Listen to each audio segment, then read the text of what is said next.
అడుగుడి మీకు ఇయ్యబడును, వెతుకుడు మీకు దొరుకును, తట్టుడు మీకు తీయబడును. అడుగు ప్రతివాడును పొందును, వెతుకువానికి దొరుకును, తట్టువానికి తీయబడును. మత్తయి సువార్త 7వ అధ్యాయము 7-8 వచనాలలో ఈ వాక్యాలు ఉన్నాయి.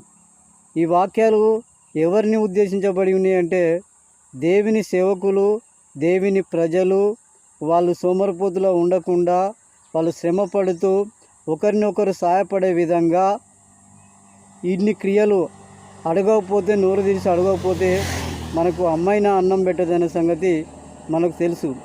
అదేవిధంగా మన పొరుగువారి పట్ల దేవుని సేవను కొనసాగించే విషయాలలో నమ్మకాన్ని ప్రదర్శిస్తూ సిగ్గుపడకుండా అవసరతలు అడగాలి.